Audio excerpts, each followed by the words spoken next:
आम्ही बोललो तुम्ही बोलला हे बोललो आणि तू का अडून तर तिला बोललो म्हणलं तिचं अगं काय झालं म्हणावं तुम्हाला आम्ही बोललो अरे झालं काय आजोबा बोलायचे ना मला कशा पाहिजे बोल सावित्री काय झालं देवा हा आम्ही बोललो तुमच्या बायका तुम्ही नवरे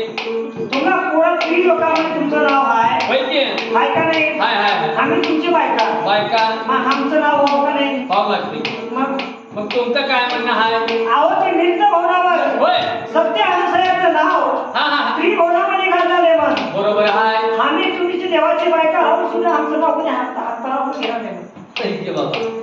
अरे बाबा ह्याला म्हणले मला विपरी कीर्ती रूपी उडावे माणसाने काहीतरी कीर्ती केलं तर माणसाचं नाव हजर हजर होते मग तुमचं काय म्हणणं आहे आता होय आलेल्या पावलाला वापी जावावं आहा नित्य भवनावर तुमच्या अनुसयाचे सत्व घेऊन यावं हा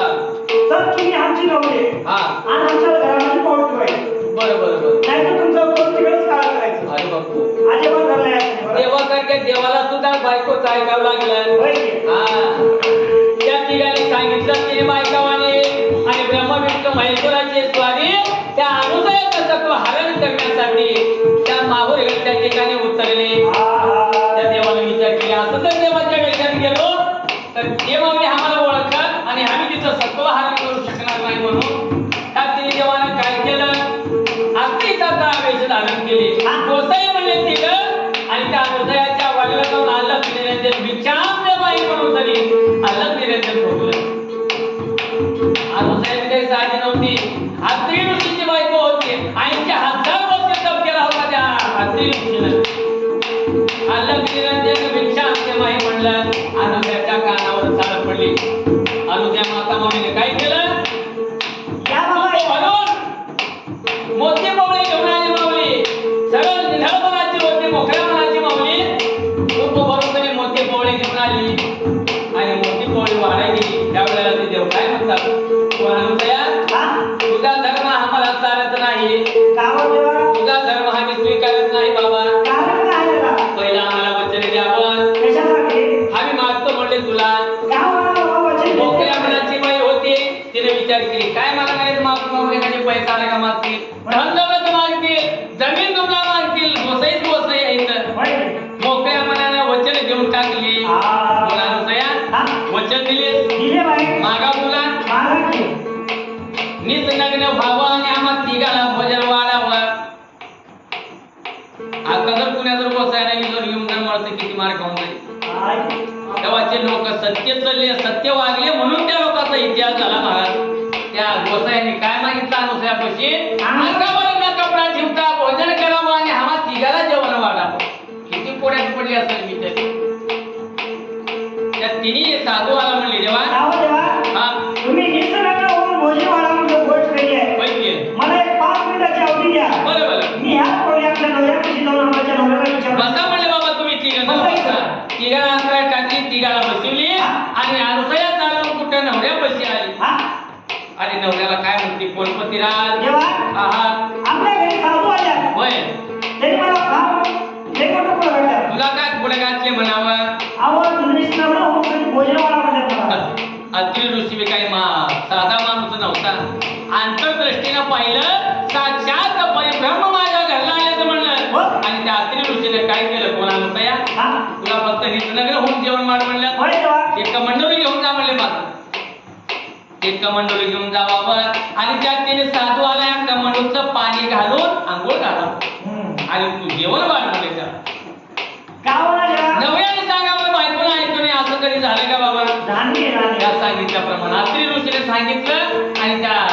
अनुसया मातेने ते कमंडलू घेतली घरला आली पाणी गरम केले बकेटामध्ये पाणी काढले आणि त्या कमंडलू मधलं पाणी त्या बकेटामध्ये भरली आणि त्या साधूला म्हणले महाराज हो होय बरं म्हणले बरं त्या तिने साधू आणि कपडे बाजूला ठेवला आणि आंघोळीला जाऊन बसले एक एक तांब्या पाणी अंगावर ओतल्या त्याबरोबर काय चमत्कार झाला बघा 6 महिन्याचे बाळ झाले ती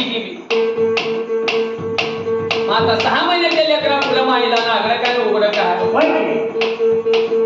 भात घातले भात घालून तरी त्या तिने लेकरावाला भाताचं भोजन आहे ते फळवायला लागली पण एवढ्यावर मी त्या नारदाच्या मनामध्ये गोष्ट बसवली गेली परत नारदाची स्वारी कुठे त्या कैलास भवनाला गेला आणि त्या तिन्ही बायका मला काय म्हणतो ए लक्ष्मी सावित्री पार्वती काय बसला बाई इथं त्या मायला तुझी लई येड्या म्हणा तुम्हाला अरे बाबा तुमचे तिन्ही देव कुठे गेल्यात कुठे गेल्यात कशासाठी ये रे बाई अगं त्या अनुसयाच्या रूपाला लुप्त होऊन तरी त्या अनुसयापाशी झोपल्या तर तिथं जाऊन बघा जाऊन तुम्ही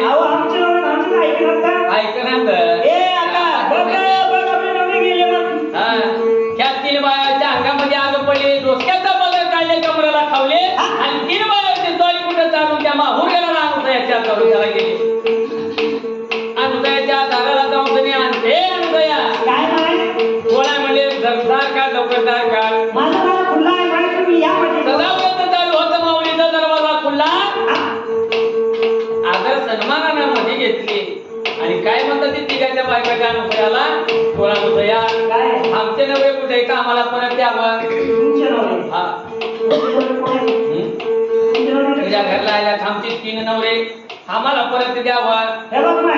तुमचे नवरे आहे की पोहे ती मला माहिती आहे बरोबर तीन साधू आले ते माझ्या दाराला इकडे ये समोर ये सगळ्यांच्या पाण्यामध्ये पाळणा बांधून त्या तिघाला पाळण्यामध्ये लोक द्यायला लागली होती माऊली हे तीन बाया गेल्या त्यांच्या बोटाला धरले आणि त्या पाण्यापाशी उभं केली म्हणले तुमचे पोते पोरे तुम्ही ओळखून घ्या सगळ्या मूर्तीनी मूर्त्या सारख्या पार्वती म्हणते माझा नवरा म्हणून जर मी जर हात धरले आणि हे जर ब्रह्मदेव जरी गेला तर माझ्या पतीवर त्याला कलंक लागणार आहे तेव्हा ते तिघाच्या बायका त्या अनुसया मातेला शरण गेल्या म्हणले आमचे नवरे आम्हाला परत द्यावं या तीन लेकरावर हात मिळवण्याबरोबर त्रिमूर्ती दत्ताचा जन्म त्या माहुरगडाला झाला कुणाला माहित नसलं तर चला मी नेऊन टाकतो माहुरगड म्हणजे कोका बरा तुला ही का नाही त्रिमूर्ती दत्ताचा जन्म त्या माहुरगडच्या ठिकाणी झाला